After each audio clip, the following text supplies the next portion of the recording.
Дэлхийн байгаль хамгаалах сангийн Монгол дахь хөтөлбөрийн газар нь 1992 оноос эхлэн Монгол улсад үйл ажиллагаагаа явуулж эхэлсэн. Бид Алтай соёлын экобус, амар мөрний сав газар, Төв Азийн говь цөлийн нутагт орших ховор, нэм ховор амьтад болоод экосистемийг хамгаалах чиглэлээр ажиллаж байна. Тухайлбал тусгай хамгаалалттай газар нутгийн сүлжээг өргөжүүлэх, цэнгэг усны экосистемийг хамгаалах, нутгийн иргэдэд түшгэлсэн байгалийн нөөцийн менежментийг нэвтрүүлэх, байгаль орчны боловсрол олгох зэрэг чиглэлд төр, хувийн хэвшил, нутгийн иргэдтэй хамтран ажилладаг. Монголын үндэсний олон нийтийн телевиз, Дэлхийн байгаль хамгаалах сан, Монгол Улсын их сургуулийн шинжлэх ухааны сургуулийн байгалийн ухааны салбартай хамтран бүтээв.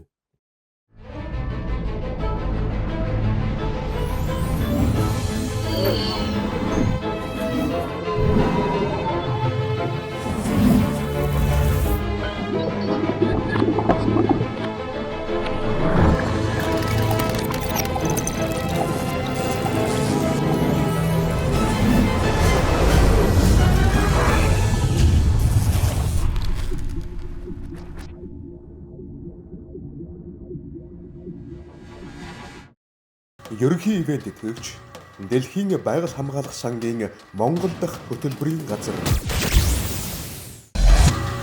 Ивент итгэгч Монгол Улсын их сургуулийн шинжлэх ухааны сургуулийн байгалийн ухааны салбар. Хамтран ажилласан Skytel компани. Хамтран ажилласан EDT компани. Хамтран ажилласан Космос шинжлэх ухааны академи. Сайн байцгаана уу үзэгчдээ. 100% тань мэдхийн уралдаанд нэвтрүүлгийн 4-р дугаар эхлэхэд бэлэн боллоо. Байгалийн шинжлэх ухааны тухай мэдлэг оюунаараа өрсөлдөх 10 оролцогчоо тайзнаа урья. 1-р оролцогч Монгол Орсын хамтарсан сургуулийн 11-р ангийн сурагч Адбаатрын Давг. 2-р оролцогч нийслэлийн ерөнхий боловсролын 34-р сургуулийн 12-ын А ангийн сурагч Чин Эрдэнийн Баяр Баясгалан. 3-р оролцогч Монгол Улсын их сургуулийн ерөнхий боловсролын ахлах сургуулийн сурагч Инх Чулууны Анар Эрдэнэ. 4-р оролцогч Монгол Улсын их сургуулийн ерөнхий боловсролын ахлах сургуулийн сурагч Ганбаатрын Санчир. 5-р оролцогч нийслэлийн ерөнхий боловсролын 28-р сургуулийн 12-ын Д ангийн сурагч Адиа Сүрэнгийн Наранбаяр. 6-р оролцогч нийслэлийн ерөнхий боловсролын 51-р сургуулийн сурагч Баясгалан цайхны Мөнх Жавхлан. 7-р оролцогч Сүхбаатар аймгийн ерөнхий боловсролын 4-р сургуулийн 12-ын А ангийн сурагч Эрдэнэ Хүүгийн Намин Зул. 8-р оролцогч Гёте олон улсын бүрэн дунд сургуулийн 12-р ангийн сурагч Эрдэнэ Батын Бям Бүжин. 9-р оролцогч Говьалтай аймгийн Эрдэнэ сумын ерөнхий боловсролын сургуулийн 12-р ангийн сурагч Буян Заяагийн Төвшин Төгөлдөр. Сүүлийн оролцогч нийслэлийн ерөнхий боловсролын 28-р сургуулийн 12-р ангийн сурагч Инхмаагийн Наран Солонго. Мөн 11 дугаарын турш нэвтрүүлгийг хөтлөн явуулах Космос академийн шинжлэх ухааны багш Инх Тайвны мөнх гэрэл таныг тайзнаа урья. Сурагчдаа өдрийн мэнд хүргэе. Тэгээд өнөөдрийн тэмцээнд бүгдэнд амжилт хүсье.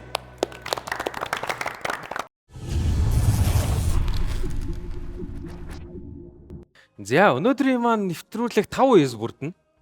5 үе болгон 3 асуулттай. Тэгээд нийлээд 15 асуултыг гэрүүл хариулна. 1-р үеийн 3 асуулт тус бүр 2 оноотой бол 2-р үеэсээ 5, 3-р үеэсээ 7, 4-р үеэсээ 9. Тэгээд хамгийн сүүлийн үе 10 онооны 2 асуулттай, хамгийн сүүлийн асуулт 11 оноотой. Гэх мэтчлийн оноо. Тэгэхээр энэ тэмцээний онооны зарчим нь та хэдэд ямар ч үед хинний хойно ямар дараалтай онооны самбарт орсноос үл хамааран хинч хизээ хэнийгч гүйцэж магадгүй гэсэн үг шүү заяа. Тэгээд өмнөх дугаарууд маань ч гэсэн маш сонирхолтой дээр дороо орсон, өрсөлдөөнүүд их гарсан. Та энэ дундаас ч сонирхолтой өрсөлдөөн гарна гэдэгт багш амар итгэлтэй байна. Ингээд шууд 1-р үеэрээ эхлүүлцгээе. Хэдүүлээ тэмцээний эхлэхээс өмнө дахиад нэг өөртөө зөрөг орлоод нэг гоё ялгацчихъя. За. Сурагчид маань бэлэн байна. 1-р үеийн 1-р асуултыг харцгаая. Монгол орны үлэг гүрвлийн олдвороор баялаг газруудад аль нь орох вэ? A. Хөвсгөл, Өмнө говь, Дунд говь. B. Баян үлгий, Өмнө говь, Дунд говь, Баян хонгор. C. Баян хонгор өмнө говь дунд говь. D. Хинти өмнө говь дор нот. За ингээд тэмцээн маань эхэлж байгаа юм да. Сурагчтайгаа цагийг явуулцгаая. Монголос ер нь нэлээд тэр чигээрээ динозавруудын алдар ихтэй юм шиг байна тий. Дээрээс нь бус газруудаас олдгоос илүү өвөрмөс төрлийн өөр цаг үедэд амьдарч исэн давхаргаараа динозаврын алдарууд олддог.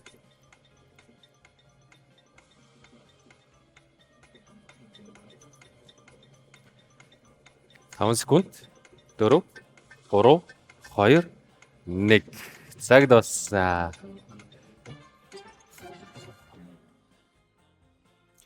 За бодох цаг дууслаа. Ингээд шууд нэвтрүүлэг эхлээд оноогоо булаацлаад явж байгаа.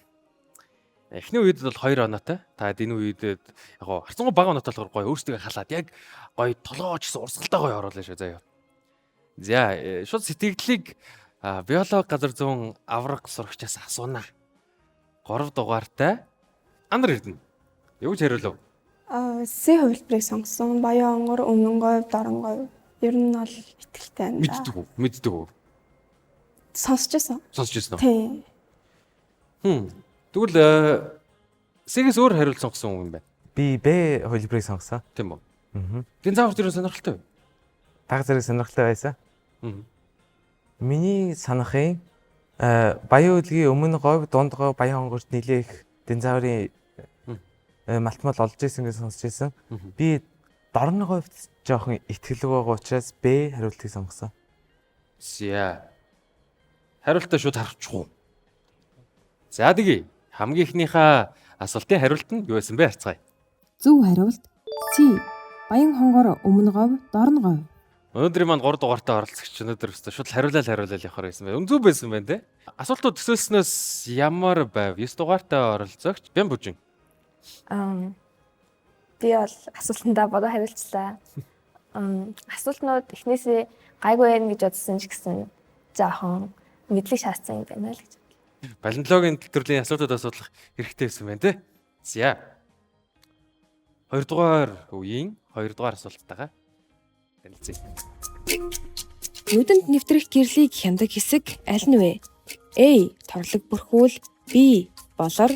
C. Солонгон бүрхүүл. D. Эвэрлэг бүрхүүл. Гэсэн асуулт сурагчсан маань очсон байна. Цагийг эхлүүлье. Багш асуултыг жоохон дэлгэрэнгүүлээд хэлээд өгөх юм бол хяндаг хэсэг гэдэг нь их гэрэл оруулах уу, бага гэрэл оруулах уу гэдгийг шийддэг гэд хэлчихдэг юм билүү? Тэгээд англи хэл дээр нь миний санаж байгаагаар энэ нэрийг A9-ээр хэлдэг санагдаад байна.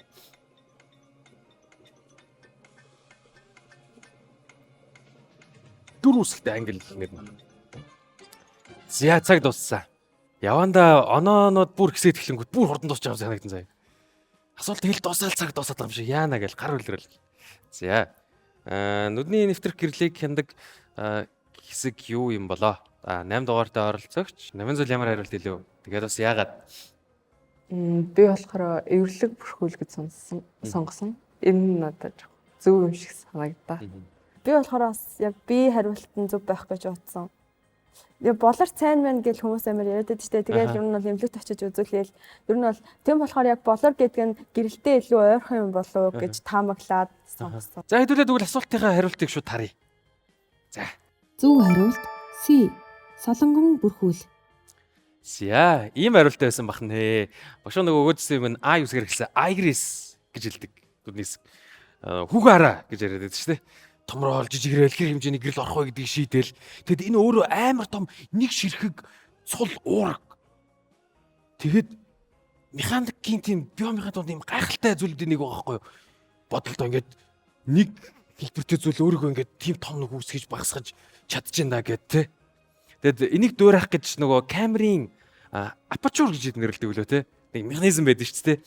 Голынхоо нөхийг ингээд жижигсгээл багасгаал нэг юм тойрог цикл хэлбэртэй зүйлүүд томрож жижигрэл. Манай энэ дугаарыг маань нэгдүгээр айгу ширүү хэлж явах шиг байна.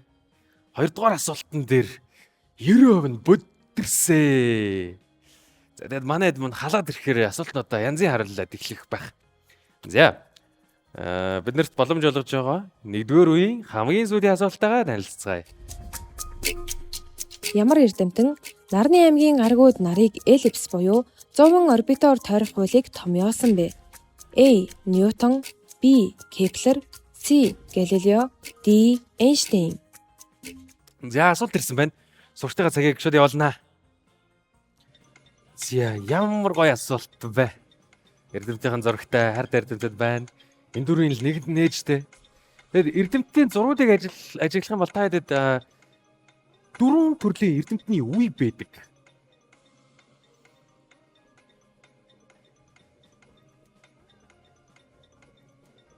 За 5, 4, 3, 2, 1.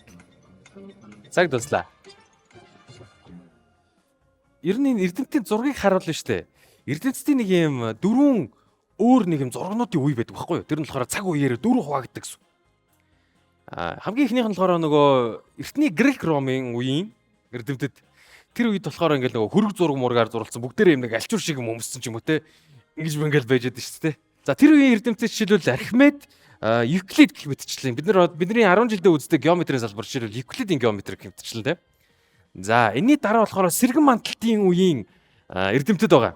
Жишээлбэл энэ сэргэн манталтын үеийн Ньютон, Галилей, Кеплер гэсэн улсууд байна. Энэ үеийн эрдэмтдийн зургууд дандаа ийм уран зураг, тосон зургуудаар харагддаг. Бүгдээр ийм цацаг мацаг зүүцсэн те. Ийм хиймэл үс шиг ч юм уу юм зүүцсэн. За энэ үеийг болохоор тэр нөгөө хоёр дахь тэр үеийн сэргэн манталтын үеийн эрдэмтэд гэдэг байна. За гурав дахь үеийн эрдэмтэд нь болохоор ажилт төрлийн үеийн эрдэмтэд. Нөгөө Никола Тесла, чидийг хийдэг Томас Эдисон гэх мэтчлээ. Тэр үеийн эрдэмтэд болохоор гэрэл зураг нь үлдсэн байж идэг. Гэрэл зургийг бид нар авч чаддаг байсан гэсэн. Тэгээд тэрнээс хойш эрдэмтэн бол нөгөө камера мамерлаг хөгжөөл бичлэг хийгээд хичлэгчингүүд ингээл тэр хүмүүсийн лекц мэксүүд бид нарт үлдээд эхэлж байна те. Тэгэхээр энэ зургаар нь л санах боломжтой нэг хэдийн эрдэмтэн байна. 6 дугаартай оролцогч Наранбаяраас Галилей гэж яадаг эрдэмтэн бэлээ санаж байна уу? Одоо орон судлаач гэж санаж байсан. Тийм те. Аль сансан тэг. За зөвчин болоо да гэж бодож байгаад сонгосон. Надаас шууд төрүүлээд ийг санагдсан. Ньютон биднэрт ямар гайхалтай шинжлэх ухааны өвийг үлдээсэн бэ? Баясаа 2 дугаартай сурагч. Ньютон мэдээж Ньютоны хуулийг бүтээсэн. Би бол тэрнгээр Ньютоныг бол сайн мэдж байна. Тэгээд ер нь миний хариулт бас яг бодох нэг амар хэрэгэлцээ Кеплер, Галилей хоёрын дунд л байсан. Тийм байна те. Тэр энэ хоёрын маань хинэн байсан юм болоо хэдүүлээ. Хариултыг дэлгэцэндээ харцгаая. Зөв хариулт B. Кеплер. За ийм хариулт байсан бах нэ. Гэхдээ эднэр дээр хэдүүлээ бүх эрдэмтэн айгу ач холбогдолтой Галилей одоо орон судлалын гайхалтай эрдэмтэн. Тэгээд бидний мэдих Галилейн телескопыг нээжсэн те. Тэгээд бид нэр ажилт их боломжийг харж байгаа. Тэнгэр дээр гарч байгаа нөгөө цагаан цэгүүд чинь зарим нэг нь өвөрмөц болоод эхэлсэн. Зарим нэг цэгүүд нь нарны явж байгаа замын дагуу ойролцоо замын дагуу жаргадаг, манддаг, замыг туулдаг болчихсон. Тэгээд тэд нар чинь яг үнэндээ бусад одноосоо ялгаатай юм зүйл буюу гариг юм биш үү дээ гэж таамаглаж гисэн. Нөхөр бүр зарим гаригуудын ажиглангуудаа зарим гаригуудын тойроо жижигхэн цагаан цэгнүүд эргэлдээд байна гэд нөгөө телескопоор харчаад жишээлбэл Бархас одын сарнуудыг нээжсэн. Болоод авчих. Ньютон бол биднэрт энэ бүх гаригуудын хөдөлгөөний татах хүчний хууль яаж ажиллаж байгаа. Дээрээс нь Ньютоны хөдөлгөөний хууль гэрлийг солонгоор задлах гэх мэтчлэн гайхалтай зөвүүдийг үлдээсэн те. Тэгээд Айнштейн гэр бүр ярих юмгүй те. Харцангуй ойлголт ч те. Аягүй харцангуй эрдэмтэн ш те. Кеплер бол биднэрт гаригууд эллипс хөдөлгөөнөөр тойрж иргэдэм байна. Дээрээс нь Кеплерийн 1 2 3 дугаар гэх мэтчлэн 3 хуулиуд байдаг те. Ямар заг ирэхтэй яг тэр эллипсийн тодорхой тогтмол хугацаанд ижилхэн талбайг өрнүүлд юм байна гэх мэтчлэн. За ийм гайхалтай эрдэмтэд байсан байна. Ингээд нэг үед дууслаа. Тоглоод эхэлсэн чинь сэтгэл ямар байсан бэ? 4 дугаартай оролцогч Санчир. Яг ихэндээ жоохон эвгүй санагдчихсэн. Тэгээд яг энэ сүүлийн асуулт нэр гайгүй дасаад ихсэн. Дасаад ихсэн үү? Өнөөдөр Санчраас бид нар ямар шүү төрлийн шилгууны асуултуудыг асуулж агуулсан хариулна гэж бодож байна. Ер нь хийм биологийн асуулт хариулж байгаа. Нэгдүгээр үед дууссан биднэрт аягүй хүнд асуултууд таарлаа, сонирхолтой зүйлүүд байлаа, аягүй их зүйлийг сурч авлаа. Нэг үеийн дараа бид нар ямар онооны самбар дээр яаж хуваарлагдсан бэ гэдгийг харъя. За. асуултууд гэж багш нь хэлсэн те. Нэгдүгээр ихэд маш сонирхолтой ч айгүй хүнд асуултууд таарлаа. Бид нарыг 2 асуултанд зөв хариулсан төвшин төгөлдөр тэргүүлж явна. Араас нь Санчир давг Анар Эрдэнэ 3 маань нэг асуулттай байх нэ. За хэдүүлээ. Өөрсөндөө дараагийн үе шатууданда нэг амжилт хүсээд дараагийн үеэс илүү олон оноо цуглуулна гэд амжилт хүсээд алга тусчээ.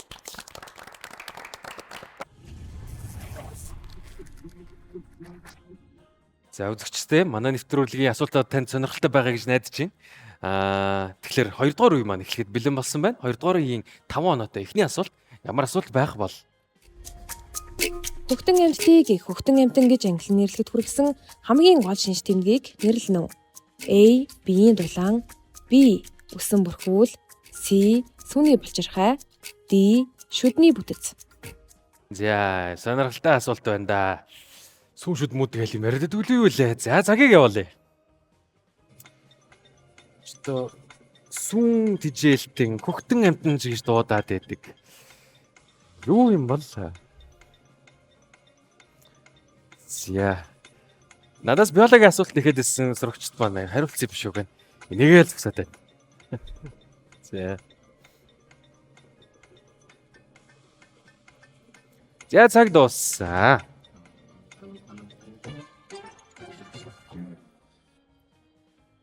Нөгөө динозаврууд чинь Монголын ингээ хөрсөн дор нөгөө нутгууд дарч ингээ орчиж байгаа шүү дээ. Тэгсэн чинь гинт нөгөө зарим төрлийн энэ хөхтэй амьд 30 гинт ингээл хаасаг болол гэсэн те. Тэгэл хувьсч хувсаал голоос нь хүм ингээл сонь амьтад гарч ирээл те. Эднэр ер нь яг ямар шинж төрлөөс нь болоод хөхтэй амьтан гэж нэрлэдэг юм болоо? Эхний үеийн тэргүүлсэн 5 дугаартай сурагч. Төрсөн дэглэлтэр. Хөхтэй амьтдыг хөхтэй амьтан гэж англи нэрлэхэд хүргэсэн хамгийн гол шинжийг нь бол одоо юу шүдний бүтэц гэж бодож байна. Араатай амьтны шүд болохоор юу арай соёотой, арай хурц бат бэх байдаг. Арай хөхтэй амьтны шүдний бүтэц нь болохоор арай нэг тийм юу одоо юу мэрч юм битээ. Араатай амьтад жоох амар гэдэг. Ер нь араатай амьтны шүднээс арай жижигхэн гэх юм уу ер нь. Араатай амьтан мөртлөө хөхтэй амьтан байгаа те. Уг нь бол байгаа. Байгаа те. За. Маш өөртөө ихтэй зогсож байгаа 2 дугаартай. Баясаа маань юу ярьсан бэ? Би яг биологи ажилдаа бас яг энэ талбар дээр сайн биш. Гэхдээ нэрээ их хөөсөн л дөө. Хөхтөн амьтан гэдэг нэр байсан болохоор жирийн утгаар хар ухаанаар бодоод сүүний булчирхаанаас нь болсон юм болов уу гэж бодсоо. Тийм юм болов. Сүүн тижэлтэй л гэхийн хар ухаанаар бодоод тэр хариулт юм шиг байна те. За тэгвэл энэ лог дараал зөв хариултад чамайг авчирсан эсхийг харцгаая. Зөв хариулт C. Сүүний булчирхай. Тэгэхээр хариулт нь зөв байсан бах нэ. Хэдүүлээ зөв хариулсан эндээ баяр хүргье. Тэгэд биеийн дулаан хэр бол арай биш те. Өөр дулаан битэц нүдэн амьтсууд байгаа. Үүсгэхээр бас биш те. Тэгээд нөгөө Монгол орны доор дүрэн болгоцсон балилгаар гарч ирсэн тэр нөгөө динозаврус шиг яг үндэ маш үсрэх байсан үгүйг бид нар фильж мэдэхгүй те. Үсрэл байсан бах. Дээрэс нь шүдний бүтэц гэхээр бас арай биш байсан байна. Хөхтэй амьтад маань тэгэхээр бүгдээрээ сүүний булчирхайтай байх нь байна. Яг бүр ганц хоёрхан өөр төрлийн амьтан байгаа заяа. Икидна гэдэг нэг юм зараа шиг амьтан тэгснэ нэг юм мэд шиг нэг юм сонин авчтай нэг амьтад байгаа. Тэд нэр болохоор сүүн болохоор булчирхай гарч ингээд шүүрлж гарч ирдэг. Тэгээд эдгээр амьтад маань маш олон давуу талтай нэгт өөртөө амьд зулцэг гарган тэрийгээ өөртөө тижээгээд илүү амьдрал дээр бат нөгөө хөл тавихад арай дэмтэй гаргаж ирдэг давуу талтай байсан бах нэ. За хэдүүлээ тэгэхээр сонирхолтой асуулт байна. Сонирхолтой зүйлүүдийг сурч явлаа. 2 дугаар үеийнхаа 5 оноотой 2 дугаар асуулт руу орцгоё. Монгол орны гол мөрний урсцын 49% нь аль айсавд хамаарах вэ? A. Номхон далайн айсав. B. Хойд мөсөн далайн айсав. C. Атлантын далайн айсав. D. Төв Азийн гадагш урсгалгүй айсав.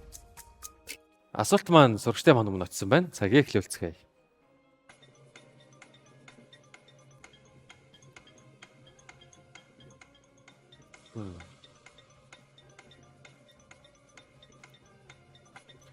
Сурагчид маань бүх асуултнууд дээр мэдхгүй байгаа гэсэн аюу гой хар ухаан гаргаж ягаад сонирхолтой таамаг төвшүүлж болно.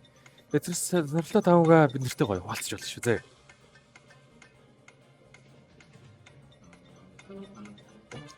Зя цаг дууссан. 6 дугаартай Наранбаяраас асууя. Сайн мэдгүй ч гэсэн баг бахтай ингээд хэрлэн гол урсаж явсараа дургшаа хятад руу гардаг гэдэг нэг ах ярьжсэн тэрэн санаанд ороод тэгээд тэрнтэйг арай төстэй хариулт нь байж магадгүй болов уу сонгосон.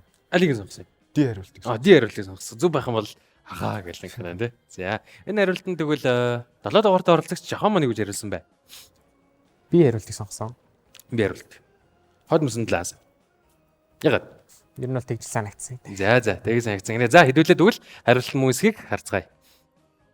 Зөв хариулт A. Номхон далайн айсав. Тийм үү шүү дээ. За багш нь ч гэсэн юу ч гэсэн сураа цэвсэд авчлаа. Би болохоор нөгөө Аз маа зэрэг тал руугаал бодоодсэн чинь гүйс юм байна. Монгол оронд биш үү? Ойролцоогоор 3800 орчим гол мөрөн байдгийм байна. Нийт урсцаар болохоор 670 мянган км орчим уртгой голын айсавтай юм байна. За эдгээр нь 3 үндсэн айсав туваагддаг. Нэг нь болохоор хамгийн их буюу 49% нь хойд мөсөнд далайн айсав. Хоёрт болохоор Төв Азийн гадагш урс цүгэй 40% нь айсав. Гуравт болохоор номхон далайн айсав буюу 11% эзэлдэг юм байна.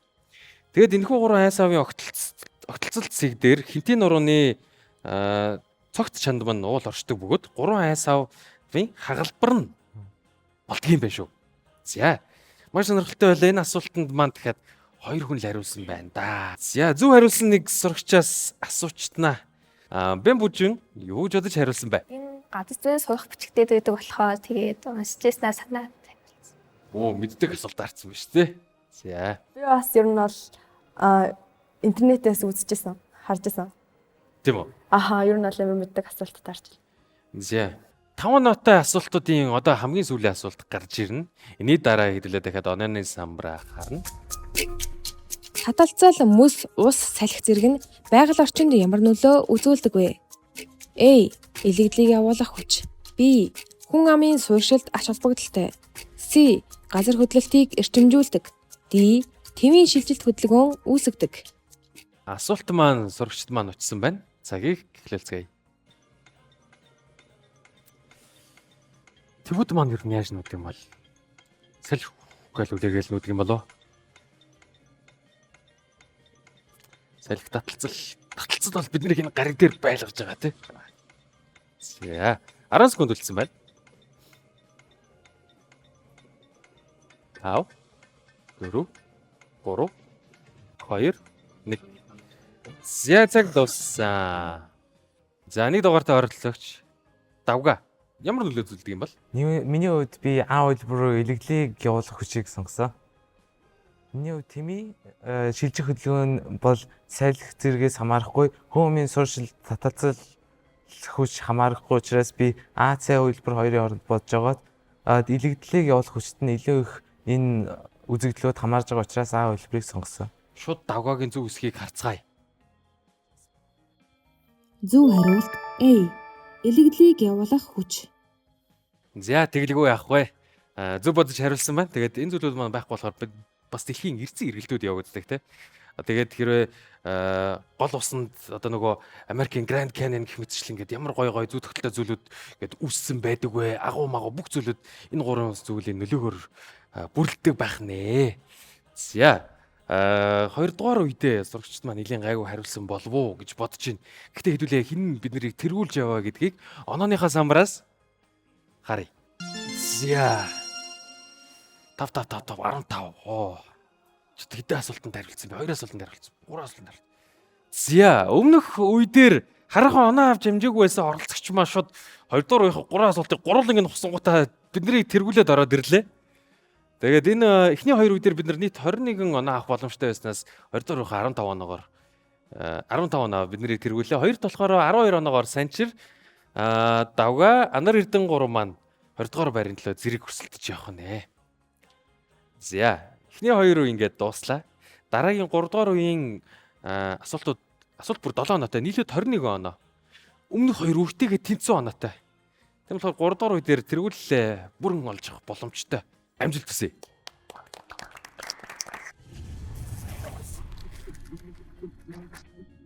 За үзэгчдээ манай нэвтрүүлгийн 3 дугаар шатны хүү эхлэхэд бэлэн боллоо. Ингээд 3 дугаар үеийнхаа эхний асуулттай танилццгаая. Агаар мандлын аль давхраг дэлхийд хамгийн ойр байдаг вэ? A. Stratosphère, B. Mesosphere, C. Troposphere, D. Thermosphere. За асуулт сурагчд маань ирсэн байна. Цагийг явуулъя. За тэгээд шинжилгээ ухааны салбарт маань нөгөө хүмүүс үйл болгослууд гарах үедээ гэдэг утгаараа нөгөө бага шиглэгдэх хэллүүдийг ашиглаждаг. Латин хэлний хэллүүд явдаг. Тэрээр бид нар латин хэллийг мэддэг байсан бол энэ бараг л агуулгаараа шууд нэргэлцсэн байгаа. За сурагчд маань. За цаг дуслаа. Хариулт юу юм бол 8 дугаартай сурагч. Яг баталгаатай биш ч гэсэн яг нөгөө химийн нэг дараалал нэрлэдэг хэмжигдэхүүнээр бол метро гэж явах юм санагдаад мезосфер гэдэг юм. Мезогт чинь юмны гол гэсэн үг лөө хэлээ. Хэвлээ. За энэ асуултанд төвшин төгөлдөр маань юу гэж хариулсан? 5 дугаартай сурагч. Би бол энэ асуултанд термосфер гэж хариулсан. Энэ асуултыг уг нь өмнө нь бүр зөндөө олоодаа үзчихсэн манай агш амар зааж 2 3 удаа уг нь шалгалт өгчээсэн. Би ихтэй ерөөсө хариултыг нь мартчихжээ ихтэй л ойр сонсогдсноо сонгочлаа. Яа хэдүүлээ тэгвэл энэ асуултыг хариулттай дэлгэцэн дээ. Танилцъя. Зөв хариулт C. Troposphere. За зөв хариулт гэхээр ийм байсан бахна. Тэгээд бид troposphere дээр бидний яг амьдарч байгаа орчин, цаг уур, одоо нөгөө бороо орж байгаа, олорж байгаа тэр бүх цаг уур үзэгдлүүд яг энэ орчинд илүү их явагдах нь байна. Тэгэхээр 0-аас 12 км-ийн хугацаанд давхаргад байдаг. Агарын давхрыг troposphere гэдэг байна. За хэдүүлээ 3 дугаар үеийнхаа 2 дугаар асуулт руу орцгоё. Энэ 7 хоног та дэгээ авна гэж багш нэгтгэжээ. Туш мод хэдэн шилмүстэй вэ? A. 5 шилмүстэй, B. 2 шилмүстэй, C. 4 шилмүстэй, D. 1 шилмүстэй. За сурагчдынхаа цагийг эхлүүлцгээе. Шилмүс гэдэг. Энэ моднууд нь их гоё, навчнууд нь их гоё юм гоё зүг шиг байдаг. Тэгвэл тэр зүү болгон дан дангаараа байдаг үлээ эсвэл хосоороо 3-аараа 4-аараа 5-аараа 6-аараа эвдэхгүй дээрээ байдаг үлээ. Олон багцаараа байдаг. Тэрүүгээр юм ялгаа байдаг бахан байна. Тэр мод чинь юу вэ? Тэр модоо мэдчих юм бол дотроо ингээл хараад өөрийгөө аялаар явж байгаагаар төсөөлөл мэдэж болох гэдэг те.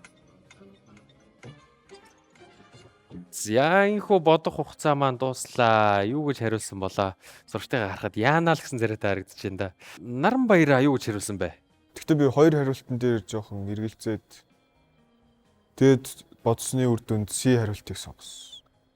C хариулт 4. Тэгш тоотой байж магадгүй юм гээл те. Байгалийн тэмцэр мэдсэр үе те. За тэгвэл энэ хариултан дээр 4 дугаартай Санчир юу гэж хариулсан?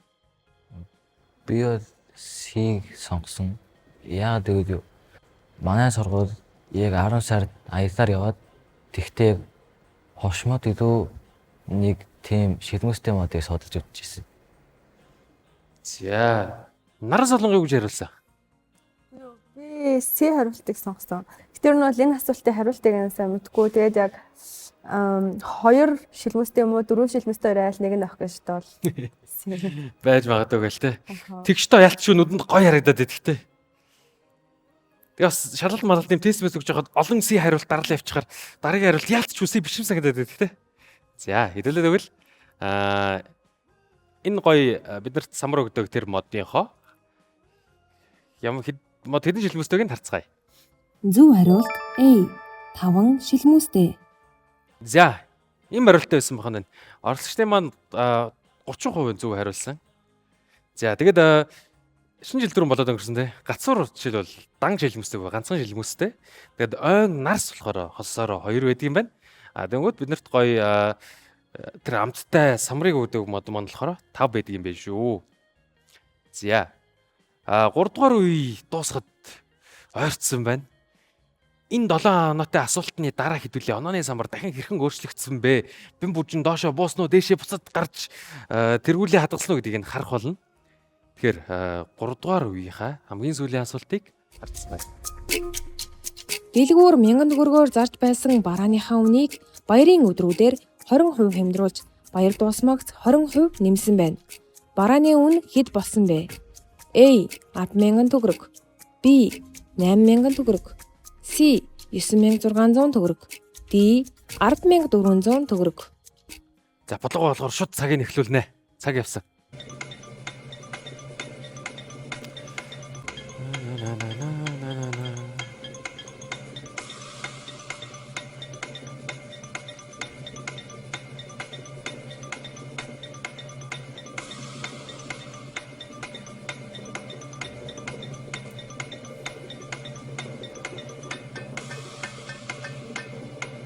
За бодлого хугацаа дуслаа.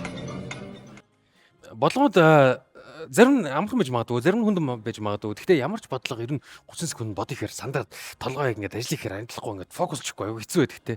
Энэ асуултан дээр хэр их төвлөрч чадсан бэ? 7 дугаартай оролцогч Жоха. Хаалга сайн төвлөрлөө. Гайгүй юу? Гайгүй. Аль хариултыг сонгосон бэ? A хөлбөрийг сонгосон. A буюу үн өөрчлөгдөөгүй. Тий. Тэгээд яг 20% хэмдрүүлээ. Тэгээд яг буцаагаад 20% нэмсэн юм чинь те. За энэ тийм марах хүүхдэн үү? За төрүүлж гараа өргөсөн нэг дугаартай сурагч Дагва Маргана. Бодлогын өргөдөл дээр эхний үнэн буюу X буюу 10,000 төгрөгөөс 20% хямдруулаад буцааж 20% нэмэхдээ анхны үнэн дүн буюу 10,000-ыг ус хямдарсан үнэн дээрнийхээ 20%-ийг нэмсэн учраас A хөлбөр буруу гэж бодож байна. Чи болохоор хэдийг сонгосон юм? Би C-г сонгосон. C-г сонгосон. 9,600 төгрөг болсон юм шүү гинэ энэ бэлэгчин. За хэдүүлээ хариултыг харцгаая. Зөв хариулт C 9,600 төгрөг. За ийм хариулт байсан бахнэ. Бид нар хямдруулчаад нөгөө хямдарсан хямдхан үнээр нь үннийх нь 20% буюу жоохон бага үнээр нэмчихээр нийт анхныхаа үнээс бага гараад ирэх нь гарцаагүй тий. Сурагчдын маань 80% зөв хариулсан байна. Тэгэхээр 3 дахь үеийн дараа онооны самбар сурагчдын маань яаж ихсаасныг харцгаая. За эхний 3 үе дуслаа. Хэдүүлээ талаас илүүгийн тэмцээнийхээ талаас илүүгийн давтсан байна. Тэгээд бэм бүжин маань тэргүүлээ хадгалсан хэвээрээ түүний араас Санчир Давга Анар Эдэн маань 26 оноотой нэхэж явнаа. За хэдүүлээ тэгвэл хамгийн өндөр оноотой сүүлийн 2 шатандаа өрсөнд амжилтсэд алга тушаад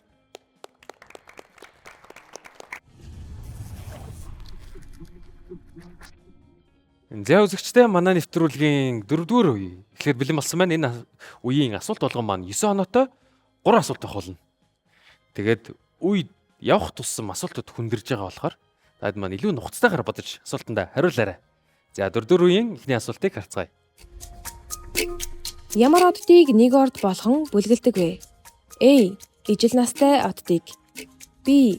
Дэлхийгээс ижил зайд байгаа оддыг. C. Тэнгэрт ойролцоо харагдах оддыг. D. Ижил өнгөтэй оддыг. 9 оноотой асуулт цаг явсан. За одоо оронгийн салбар бол бүх цаг үедэд мэдээж тэнгэр байсан болохоор айгүй их тэхэлсэн салбарууд энийг. Тэнгүүд тэр үед байгаа хүмүүс маань ямар шүү зүйл дээр тулгуурлаж энэ ангиллуудыг хийсэн болоо гэдгийг бодох юм бол сурагчид маань хариултыг олж чадах бах.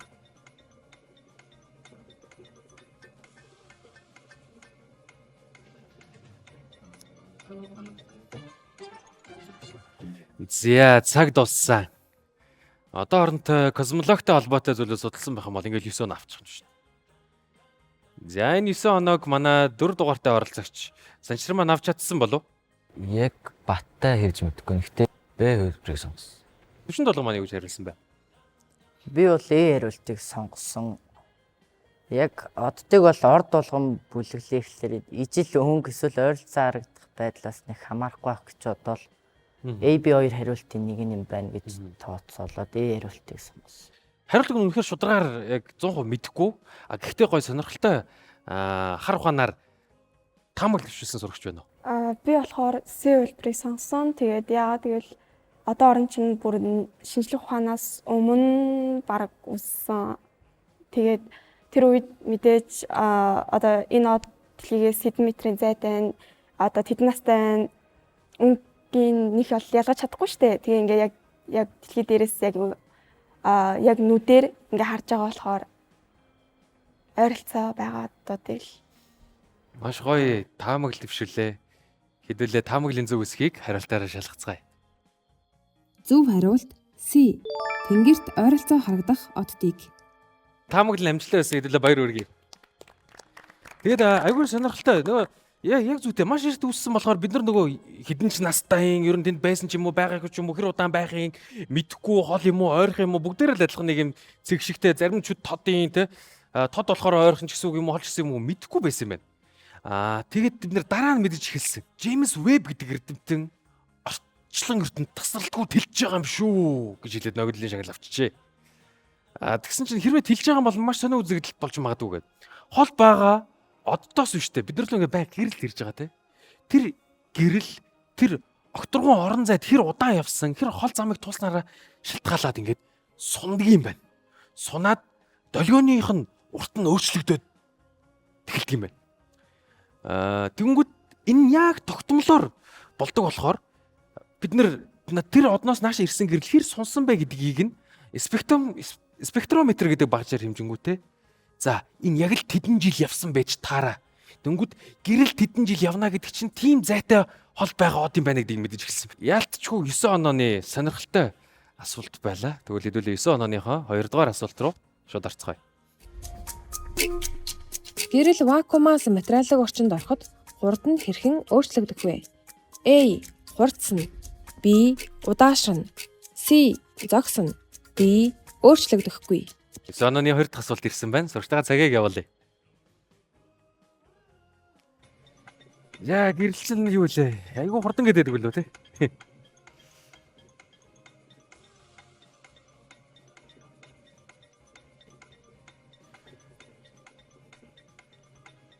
Бага ингээд тохиол хамгийн хурдан зүйл юу вэ? Нүдний хараа мараа гэл гэрэл мөрлөл. Хүүхдүүд ярьдаг байж лээ. Цэлгаан.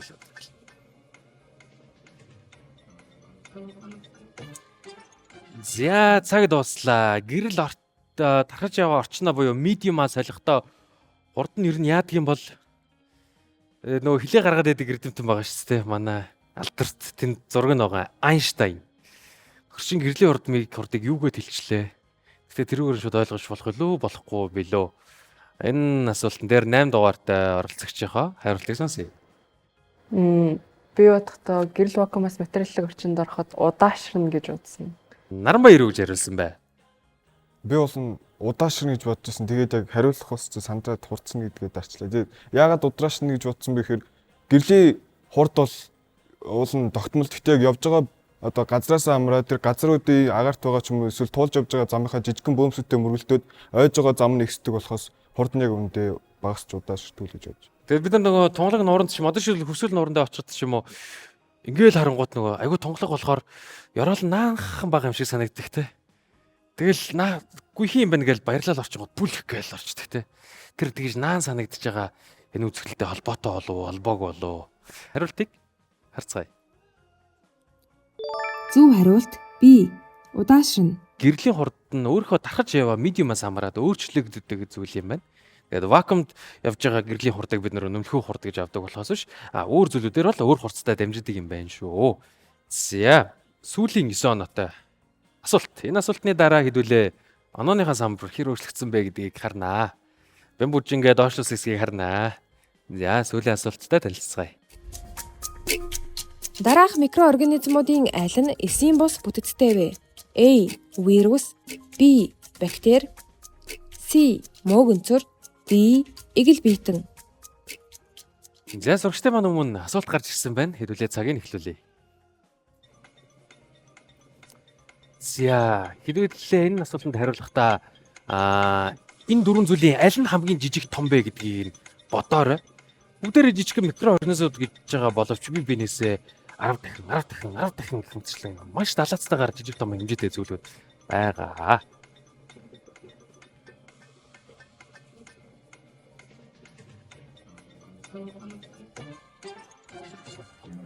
Гурав дугаартай оролцогчоос асууя. Аль нь юм бэ? Би вирус A хөлбөрийг сонс. Тэгээд яагаад эсийн бус бүтэцтэй гэхээр нөгөө нэг рибосомтой тэгээ бас нөгөө нуклеовчлтэй Эсвэл байхгүй байх гэдэг шүү дээ. тийм Эсгүй байх гэдэг шүү дээ. 7 дугаартай оролцогч ахаа маань гэж хариулсан байна. Би C мөөгөнцөр гэж хариулсан. Яагаад вэ гэхээр мөөгөнцөр маань өөрөө ганцаараа өөр юм шиг санагдаад. Арай өвөрмөц амьд бит юм шиг санагдлаа гэж одоо хариулсан гэж. Наран солонгоо гэж хариулсан. Бусдаасаа хамгийн жижигхэн тэгээд ер нь бол дахин ингэж нөө хуваагдах боломжгүй тийм вирус юм шиг санагдсан байна. Ямар зөв байна. Эсийн хуваагдал моогдол гэдэгтэй ингэ холбож байгаад хариулсан юм шиг байна. Тэгвэл таны хариулсан үсгийг харцгаая. Зөв хариулт A. Вирус. Яа, ийм хариулт байсан бахнэ. Тэгэд ялтчгүй вирус. Тэгэд вирус ч айгу сонирхолтой те. Яг амьгүй зүйл хоёрын яг юм гоё зааг дээр байгаа те. Амьтай юм уу гэхээр зүгээр л нэг юм гадуураа нэг уурган бүрхүүлтэй дотроо өөрийнхөө генетикийн мэдээллийг хадгалсан нэг юм материалын зүйл байгаад идэг. Амьгүй мүү гэхээр бид нарыг өвчлүүлээл өөрийгөө өөр бусад организмуудыг ашиглаж үржүүлээл ховсож өөрчлөгдөж те. Юм сонин шинжүүд байгаад идэг. Тэгсэн мөртлөө хоол идэхгүй амьсгалахгүй зүгээр нэг юм явж идэг юм зүгээр нэг програм функц юм шиг те. Юм сонирхолтой зүйл байх нэ. Тэгээд мэдээж вирус бол ямар нэг хэсгийн бүтэц вэ. Тэгэхээр коронавирус гэсэн ямар нэгэн коронавирус эс гэж ярихгүй байх нь байна. За ханааны самбраарэ. Зя тэргүүлэгч маань солигдсон байна. Давга төрүүлээд нэгт ороод ирлээ. 53 оноотойгоор. Гэтэ ямар ойрхон явж байна. Дөнгөж 5 оны дараа бям бүжин араас нь хөөж явна. Түүний араас Анар Эрдэнэ 44 оноотой. Наран Солон 35 оноотой. Мөн адилхан 35 оноотой Баяр Баясгалан. Тэгээд дараагийн үедээ яаж оролцвол хэний дээр гарах боломжтой гэдэг чинь ажилласан бах боломж тодорхой хэмжээнд хүмүүст байгаа. Тэгээд хэдүүлээ хамгийн сүүлийн үедээ өөрсөндөө зориг ойртол нэг сайхан халагдчихад энэ үеэ дуусгацгаая.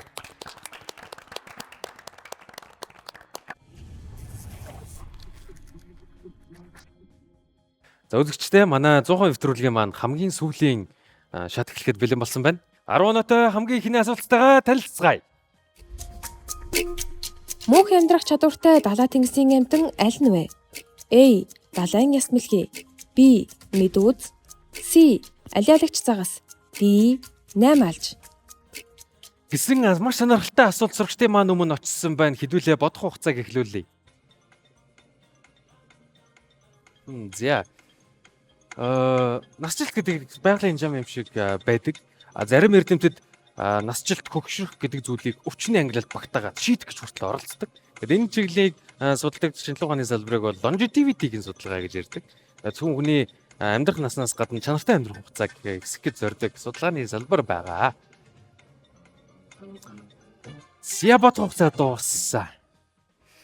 Ямар сонирхолтой асуулт бэ? Тэгээд бид нар далай гэдэг аюул сонирхолтой юм шиг байна те.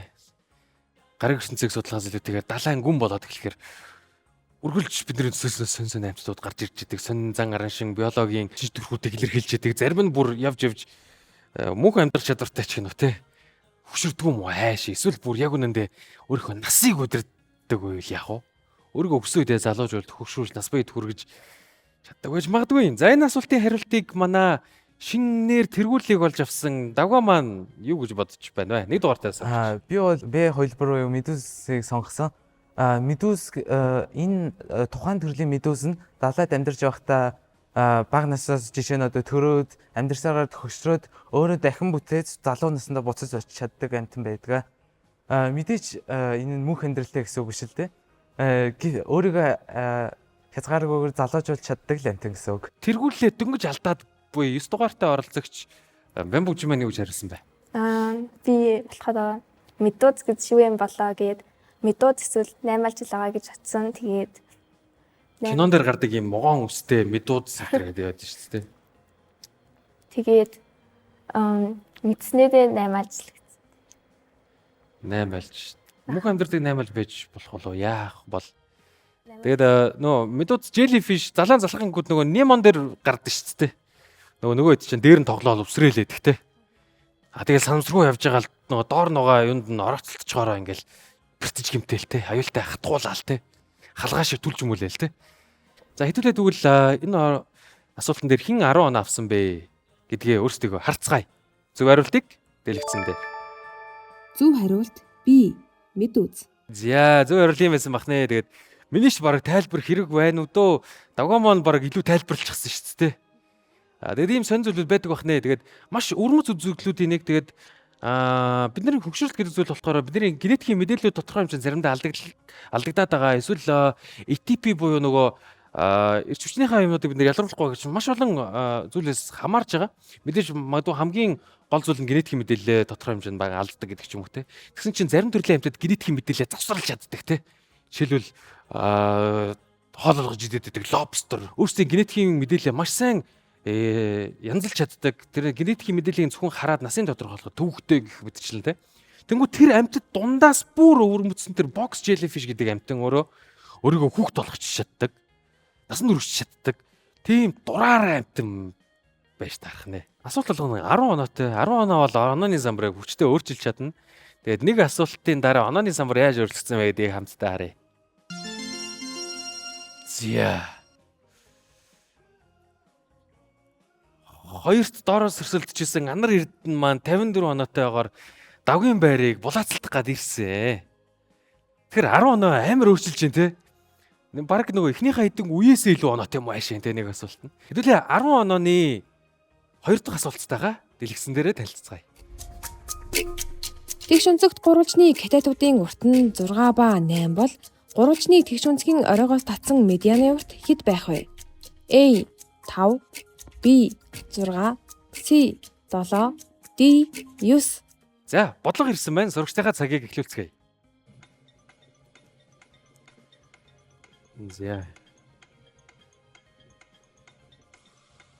За, сурагчд маань нэг томьёо байдаг даа. Айгүй алдартай. Тэр томьёог хоёр ухсаал хариулт ингээл цэжээр олчвол те. Айгүй гой тоонуудыг өгдсөн байна те. Хариулт нь хүртэл бүхэл гарах юм шиг байна те. За.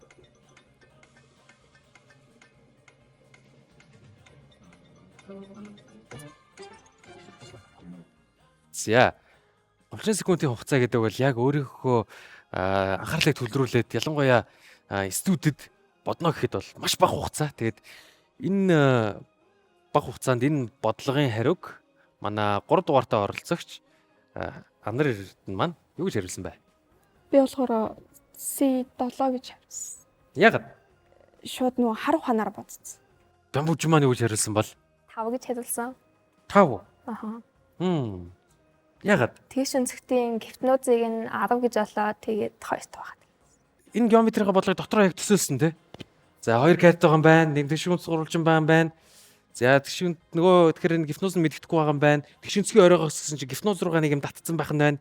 Тэнгүүд энэ нөгөө хоёр талтайгаа каттаасаа богинохон байх хэвээр илүү юу байх хэвээр вэ те. Тэгээд нөгөө юуны ямар хоёр квадрат дээр нэмсэн чинь юуны квадрат гэдэг үлээ те.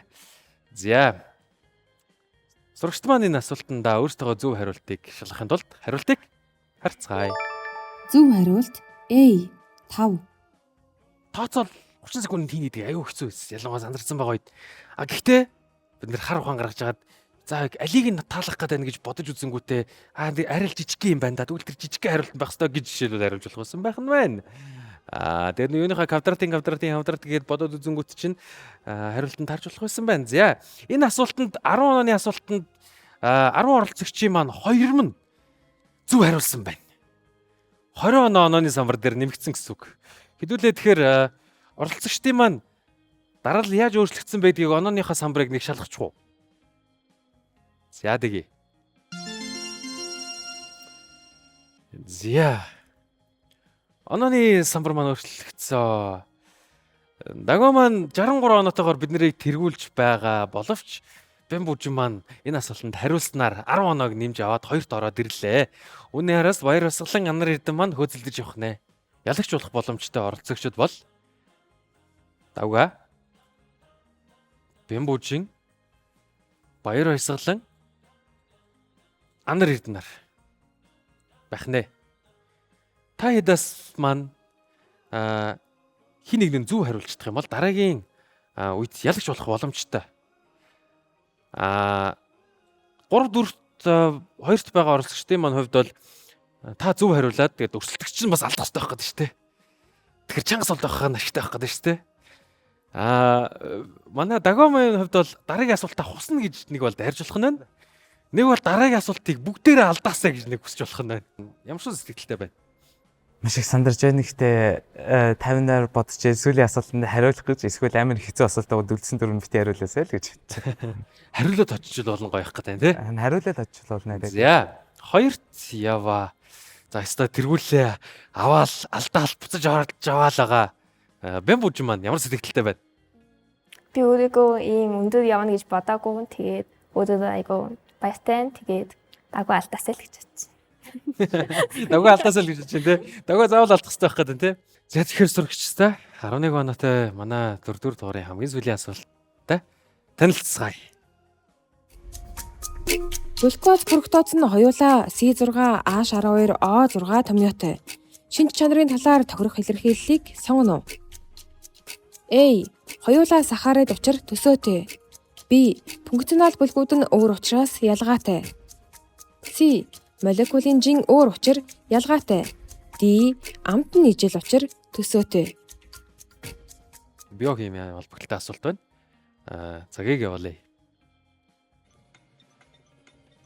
Хоёулаа адилхан органик нэгдэл байна тий. Хоёулаа адилхан органиктаар нийлүүлээд тэр нэгдлийг бүтээж байгаа атомуудын тоо ч гэсэн яг адилхан юм байна. Гэхдээ ямар нэгэн зүйл энэ хоёрыг өөр болох болов эсвэл нэг зүйлийн хоёр өөр нэрчлэх юм уу? Эсвэл гарал үүслээрээ ялгаатай байж болох уу?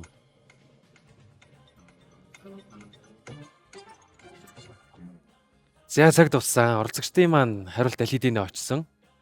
Энэ асуултан дээр ялах болцоотой 3 дугаар оролцогч Анар Эрдэнэ хариултыг сонсцгаая. Би болохоор A хөлбөр хоёулаа сахарыг учир төсөөтэй гэж. Энэ хоёрын амт нь ер нь төсөөт юм уу те? Төсөөтэй гэж бас хэлэхэд амар хэцүү нөгөө фруктоз нь жимсэнд агуулгаддаг. Тийм те? Тийм. Фрукт гэдэг үгтэй холбоотой байх гэдэг те? Нөгөө нэг чихэрлэг сахаразаас илүү чихэрлэг болохоор бас юу. Тэгээд BC нь болохоор ижил талгийн асуултанд нүгдсэн байхад хариултан дээр ялгаатай тал гэсэн байгаа болохоор тэгээ 2 дугаартай сурагч Баясаага ямар хариулсныг сонсъё. Би эхлээд Б-д хувилбарыг бол хассан. Яг өөрийн бодлоор. Тэгээд А, С2-ын донд л яг тулгарж агаад сүүлийн мөчт С-ийг сонгосон. За тэгвэл энэ асуултанд маань бэн бужин юу гэж хариулва? А, Б хоёрын аль нэг нь авах гэж бодсон. Тэгээд хоёулаа сахараад очиж төсөөтэй гэвэл хоёулаа яг адилхан зүйл болчих болохоор ялгаатай гэн сонгоод B гэсэн. Арай ч яг адилхан юм тавьчаад ижлэх нь үү гэж асуухгүй л үү дээ гэж утсан гинэ. За тэгвэл одоогоор бид нэрийг тэргүүлж яваа. 1 дугаартай оролцогч. Агва юу гэж хариулвэ? Би Б хувилбарыг сонгосон. Тэгэхээр та хоёр маань адил хариултыг сонгосон байна. Хэрмэл үзэгчтэй хэдүүлээ 15 асуултын ард гарсан байна. Нийт 100 оноогийн чинээс цуглуулах боломжтой байсан. Хамгийн сүүлийн оноо бол ялагчийг тодруулах асуулт. Энэ асуултын хариултыг харцгаая. Зөв хариулт B. Функционал бүлгүүд нь өөр учир ялгаатай. За гэсэн хариулт зөв байсан бахнэ. За тэгэд та ажилласан ч гэсэн нөгөө яг адилхан молекулууд бүрдүүлж байгаа ч гэсэн нөгөө легонуудыг өөрөөр угсруул өөр лего болж хөрөн тэ. Тэгэхээр өөр хэлбэртэй бүтэцтэй байна гэдгийг бидний бит орохороо янз бүрийн төвхтэй юмнуудад үйлчлэхээр өөр функцтэй бүр өөр ролтой болчтой байна. Баг зэргийн ялгаанууд ч гэсэндээ бидний төвхтэй биохимийн процессд бол том ялгаа. Өөр ялгаатай байна. За тийм болохоор ч магадгүй нэрээр нь ч гэсэн бид нар анханасаа ялгаатайгаар нэрлсэн байна тэ. Тэгээд нэрлэхдээ ялгаатай нэрлээ. Тэгээд фруктоз энэ төр гэдэг нөгөө гарал үүслэр нь холбоот нэрлэлсэн болж таарсан бахнэ. Тэгэд энэс олон өөр зөндөө олон моносахаар эдийн төрлүүд байгаа. 2 жишээ бид нэр харсан байна. За тэгээд энэ асуултын дараа оролцогчдын маань онооны самбарт хэрхэн хуваарлагдсныг хамтдаа харцгаая. За ийхүү манай 4-р дугаарын ялагчаар сүүлийн асуултанд амжилттай хариулж 11 оноог аван дагваа маань шалгарсан байна. Хэдүүлээ баяр хүргэцгээе.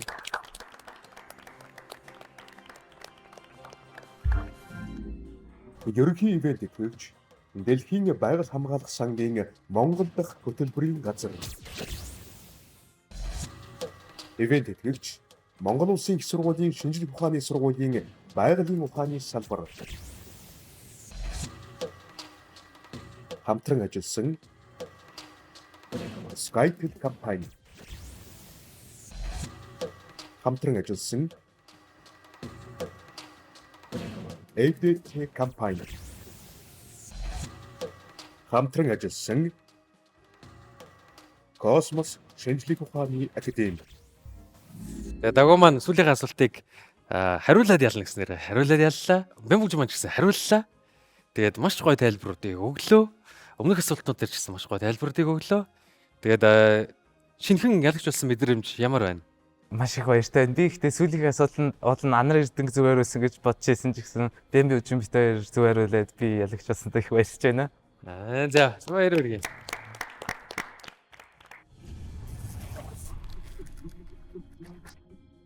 Байгаль ертөнц хэрхэн ажилтдаг вэ гэдгийг ирж мэдэх энэ сониуч аялал өөрөө эцсийн зорилго нь ямар нэгэн тэмцээнд ялах биш, өндөр дүнтэй гарах биш байдаг.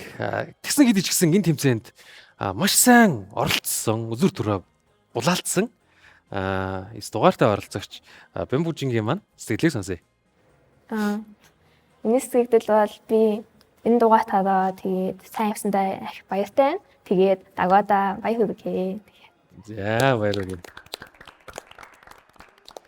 Хэдий төгсгөлийн өндөр оноотой асуултнууд дээр бүгдээрээ хариулсан ч гэсэндээ бас эхлэн жижигхэн оноонод яг шийдэж чинь те. За бидний сурдаг шалтгаан бол мэдхийн төлөө явдаг те. Маш олон гоё асуултанд амжилттай хариулсан 3 дугаартай оролцогч Анар Эрдэнэхээ сэтгэлийг сонсъё. Давтаа ялах чаасан баяр хүргэе. Тэгээд чамааг үзэж байгаа магадгүй багш ч юм уу зөндөө асуултнууд хариулаад оновчтой хариулж байгааг хараад айгүй бахархаж байгаа. Багштай зориулж хэлмээр үг байна уу? Би ангийнхан багштай баярлж байна.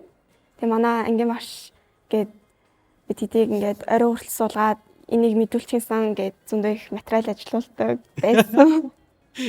За ажилуулдаг байсан бахнэ. За тэгвэл 2 дугаартай оролцогч Баясаад маань өнөөдрийн сэтгэл ямар вэ? Маш өндөр байлаа, их үзээтэй байлаа. Тэгээ сая бас харсан чинь сүүл дээр бас дахиад нэг оноо боочч.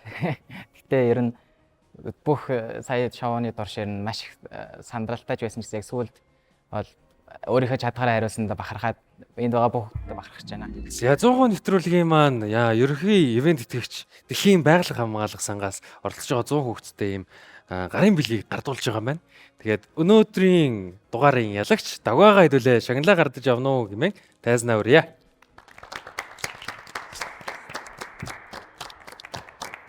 За мундаг өрсөлдсөн баярлаа. Баяр хүргэе. За үүн дээр нэмэгдээд Монголын биологийн олимпиадын хорооноос энэ удаагийн дугаарын ялагчдаа 500 мянган төгрөгийн шагналыг бэлгэлж байгаа юм шүү. За баяр хүргэе. За бүгдээрээ цуглаад аваад байгаад баяр хүргэе.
Монголын үндэсний олон нийтийн телевиз нийгмийн өмнө хүлээсэн үүргийн хүрээнд байгалийн ухааны салбарын үндэс нь ач холбогдлыг олон нийтэд таниулан сурталчилахын тулд 100% танин мэдхгүй нэвтрүүлгийг зохион байгуулахаар болсон юм. Бид Монгол Улсын их сургуулийн шинжлэх ухааны сургуулийн байгалийн ухааны салбарын 40 гаруй эрдэмтэн багш судлаач нарын хамтран боловсруулж өндөр нууцлалын дор бэлтгэн хөрвүүлсэн 800 гаруй асуултын сантай Нэвтрүүлэгт байгалийн шинжлэх ухаанд дуртай 100 сурагчийг сонгон 10 дугаарт хуваарлсан ба 5 төвшний 15 асуултад хариулж оноо цуглуулах зарчмаар зөвхөн нэг ялагч 10 сая төгрөгийн эзнээр тодорно. Та бүхэн яг одоо зөвхөн мэдлэгээр ялалтад хүрдэг, санамсаргүй аз биш, бодит чадварыг шалгадаг үндэсний хэмжээний оюуны тулаан. Энэ бол 100% танин мэдвэхийн уралдаант нэвтрүүлэг.